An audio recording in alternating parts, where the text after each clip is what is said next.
Alright. Okay, I think this thing's going. Alright, I'm going to try to make a video explaining how relays work. I guess relays for dummies from dummies. This is a relay. There's all different kinds. This is a standard just ISO relay. They do have electrical standards to them, so you'll find them in different shapes and sizes and pins and stuff like that. I think these are from some Fords. They got different type styles and they can do different things, and some of them are single circuit, some rest on one circuit and then can switch over to another one. But none of that matters. Really what matters, we're going to just a basic ISO. Actually, I'm probably mixed up. I don't ever keep up with which one's which. But anyway, you see this in most cars. This is going to run things like your fuel pump, your fuel pump, your headlights, anything like that. This is basically a high current switch. This can handle a higher amp rating than just a standard switch can. The components, the metal components inside, they can't handle it. They'll melt. They'll do all kinds of goofy stuff. And this can handle a bit more, and you can even go even higher. A starter solenoid is a good example of just a relay, a really high current relay. All it does is your switch that you're turning, it goes through some safety stuff, and then when you hit your switch, it relays the battery cable voltage through to the starter motor itself, which is what I've got here. This is a starter motor for I think it's a 24 horse Briggs V-twin. It's pretty new. I swapped out the motor to and upgraded my lawnmower, and I had this and I've kept it for a spare. Anyway, this probably, I'm just going to guess, I didn't look in the manual or anything, at least 40 amps probably. Cars will do a lot more than that to turn a motor over. But what we're gonna do is we're going to turn this motor over first with this switch, using fuses to protect the switch from burning out. This is a 20 amp switch, so we're going to blow a few fuses just as an example, and then we're going to hook up a relay. I'm going to explain more about the relay, and then we're going to hook up the relay in line with it, and we're going to use the switch. We're going to use the relay to power the starter, but the switch is what we're going to use. The switch is going to tell the relay to turn on, which is going to apply power to the starter. And we do that because otherwise the switch is going to melt. Real quick, basic electricity. A lot of people don't seem to understand it. Voltage is electromotive force is the definition. The amps is the actual power. And it's real important if you kind of understand. I like to use a water analogy, plumbing, water through pipes. If you use water through pipes, you've got two different, or you got more than two, but you got two main dynamics. One of them is the actual pressure of the water going through the pipe, and one of them is the volume, the actual amount of water, which is going to change due to pressure, of course. Now imagine a wire. The voltage of the electricity going through that wire represents the pressure. That's how strong that force is. Now the current running through it, the volume of electricity, is the amperage. And they can be different. And things like wire size, things like that, it all affects it. Don't use test lights to check for voltage. Anytime you see a mechanic working on your car and they want to check the fuel pump for voltage and they stick a test light on it, find another mechanic. It's good as an indicator only, but you can get those little bulbs on those on a test light. I mean, how much does it take to light them up?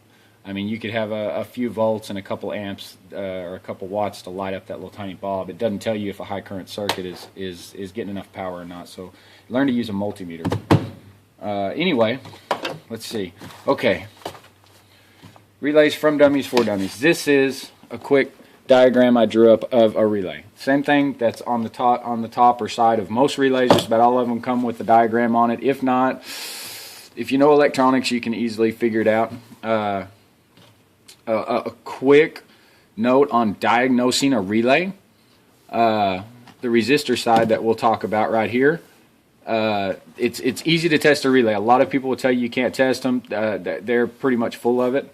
This side right here, this resistor has a known value, and it's going to be between 80 and 100 ohms with a multimeter.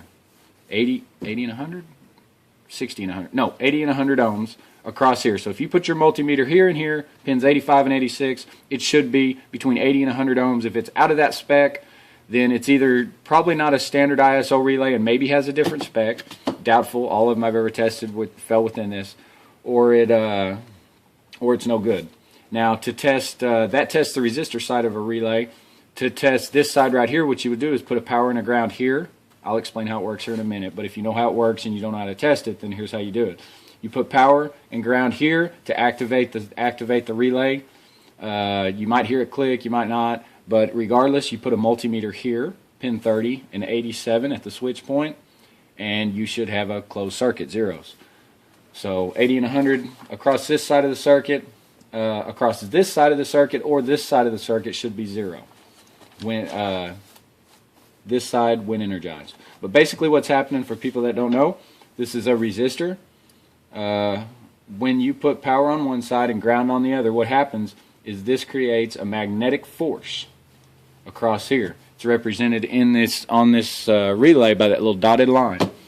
Power and ground across this point causes a magnetic force. This is a metal clip. Clip is the best way I can describe it. A flat piece of metal, basically. And the magnetic force of it causes it to snap over to this pin right here.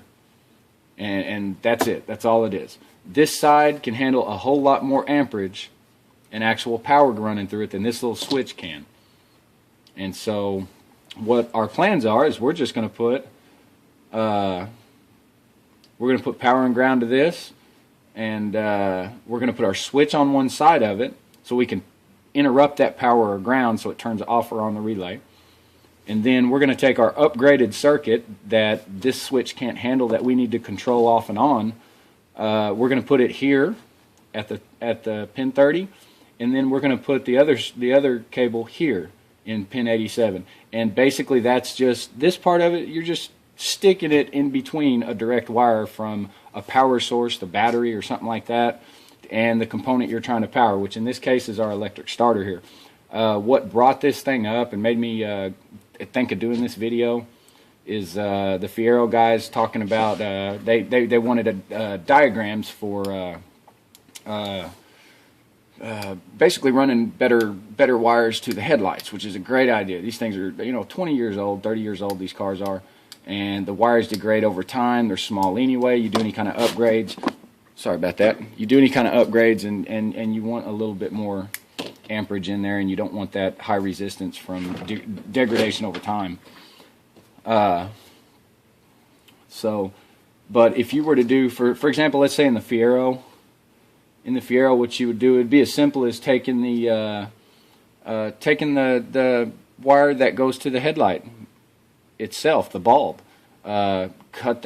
disconnect that wire, run it to you want to run it to pin 86 here. That's it. The one that actually goes, in the headlight. It powers the headlight. 12 volts come to that, and the headlight comes on. You want to disconnect that wire, and you want to put that one on pin 86 or pin 85. One of those two. The other one tied directly to ground. So headlight, ground here, and basically there you go. The switch side of the circuit is set up, because when you turn your headlight switch on, it's gonna, there you go, it's gonna do the work for you. On Fierros, I've not actually looked the diagrams up. I'm gonna do it to my car, but I haven't went so far because all I got to do is glance at the diagram, see how it's done. But the headlight motors themselves, you might actually have to go to that wire and not the headlight bulb itself, because you want to power the motors going up. But regardless, this is just a general relay. But on the Fierro example, you would take your new, better, thicker cable, better gauge wire. Pin 30, you would go to your, let's say, relocated battery in the front compartment, or maybe to a fuse and then to the battery if you want. And then the other side, you would just run it to where you took your wire off of from the headlight. That's basically it. So it's just moving control of the switch. But let's get on to an example of how this is going to work. What I'm going to do, I've already explained, I'm going to put the switch on one side or the other of this circuit, and the other side is just going to go to either ground or power, depending on which side I put it on. Doesn't matter. It's called a power side switched if you put the switch on the positive, ground side on the negative. I'm sure there's a reason to do either way. It's never really mattered to me. So let's see. And then on our power, we're going to put power from the battery is going to go there. And then I'm not messing with that there. That's its at rest position. That's where it's always sitting at. But when it powers up, I want it to go to the starter right here, and it's going to power the starter. And let me show you quick examples of that. Okay, first we got our starter motor here. Before I put the relay in place, we're going to pop a few fuses so I can show you an example. We've got green for ground wires here. This one is just going to stay permanently connected. That's for our switch and relay. And same thing here, powers. And I've made a pigtail or two. Looks like traveling through that spiral notebook there. Okay, first the switch and pop some fuses. No relay in play at all. This is an example of what's going to happen to this switch at the very end when hopefully this video I remember to blow it up. Alright, and I'm going to go ground side switched. So we're going to put this up, maybe point things out while I'm going. Okay, ground side switch. I'm just going to... oh no, it's only our switch. So first we're going to start with 5 amp fuse. It's a maxi fuse just because I don't use them much. I got a crap load of them, and they happen to fit these kind of okay. Sorry about the kind of mess. I just threw this together in a few minutes. First we're going to run our power to the fuse. We're going to find our jumper wire, and we want to go from the fuse. I'm putting it before the switch because I don't want the switch to go out. I want the fuse to burn out before the switch because, of course. Okay, just for reference, this is my off position there. My on position is tilted towards this bent pin. This bent pin, it's just a power supply to power this light up here. So this lights up. We don't care about that. Okay, so one side is switched, doesn't matter. Put it in the fuse. Now, so basically we've just got the switch wiring directly to the starter. Directly. Nothing in between. So if this switch could handle it, then there you go. Your circuit's complete. Of course, put a fuse in. Always have circuit protection. Now what's going to happen here is I'm going to try to keep it on. There we go. I'm going to turn this on, and exactly what's going to happen is this thing isn't even going to have time to power this up. You might see a spark. This might, I bet it's not even going to jump with 5 amps. But it's going to do it immediately, and it's going to pop out. And hopefully you'll see a nice little pop. There it is. It moved not even a 1/16 of an inch, the gear. And I don't think you need to see it, but it's popped. It's trash. 5 amps. Okay. 10 amps. Don't you love testing till destruction? Man, I love it. Alright. 10 amps. Switch is off. We're going to go back on. I'm going to kind of try to hold this down. It might jump a little. There. Bam. That time it turned about 1/8 of an inch. That's how much 10 amps moves that thing in a split second. Okay, 15 amps real quick. Oop, make sure you turn the switch off.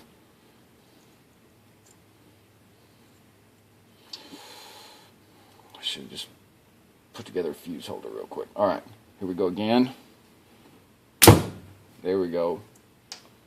Alright, now the last one. This time it's really going to jump. There's going to be a good pop. I don't know why I'm doing all these fuses, but oops.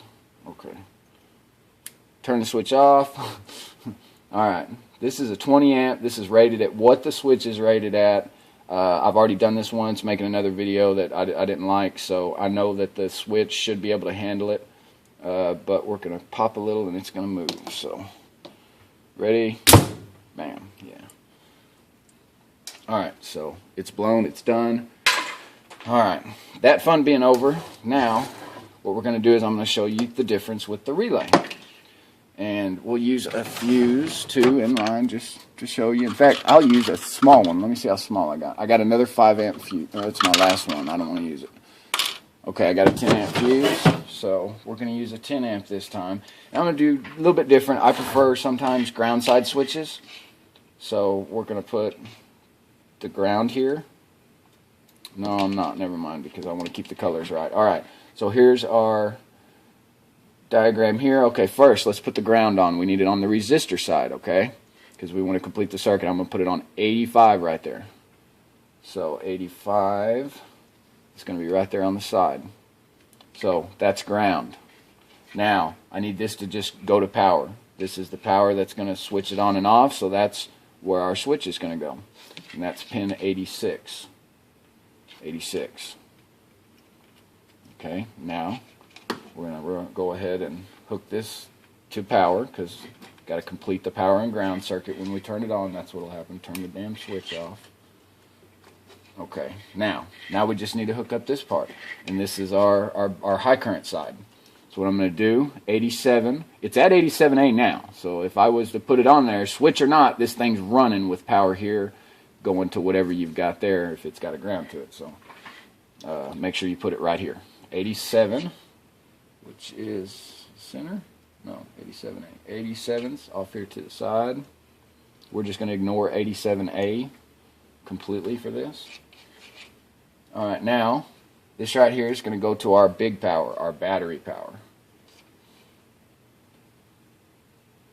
Okay, no, that's battery, no, let's keep it how I said we were going to do it. I'm sorry, don't confuse you. Okay, so to say it again, from the battery, our cable from the battery, this is your new upgraded wire to, let's say, your Fiero headlights. We're going to put it on 30.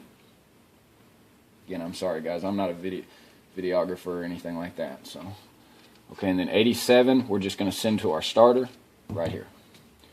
Verify the switch is off again. 87. Alright, there we go. Now, as the circuit is wired, you turn on this switch, it will automatically turn on this switch, which will power this up. And it will do so without blowing that up. Where's my 10 amp? Okay, we're not going to mess with the fuse because I've lost the 10 amp. There it is. Let me get my other adapter here. I think it messed up, so let me fix it real quick. Okay. Okay. I don't have another jumper, so we're not putting a... I don't need another jumper. Okay. Nope. Jumper messed up. Alright, forget that. No fuse in line to prove it to you. If the switch won't burn, that'll prove it to you. Alright, I got to hold this because it's going to go wacky. These wires are too small. You can't do it for long or too much amperage. It's energy, and energy has to escape. So in this case, it would escape as heat, which would, if it actually had 80 amps going through this and I let it, it would immediately, in an instant, melt this completely out, and anything it was touching or around it would go up in flames. Immediately. It's happened. Alright, so I'm going to hold this here, and this thing will sit here and run when I hit the switch forever if I want to, without burning this switch out. Okay, but maybe it might not have enough amperage to keep that Bendix out. But see what I mean? Alright, now, real quick, I promised, and I didn't get it done on the last video I've made. Switch is off. We're going to pull this relay out, and we're going to see if I can not hurt myself blowing out this switch. Use this long one. Switch is turned off. Now I don't know how long this thing will run. It might run a minute before it blows it out. Usually these things are sensitive and don't even run quite what they're rated at. Let me get some welding gloves. Alright, I don't want to burn myself up here. Now, I don't know if it's going to just pop or if it's going to melt, but we'll see. Alright, ready? See what happens.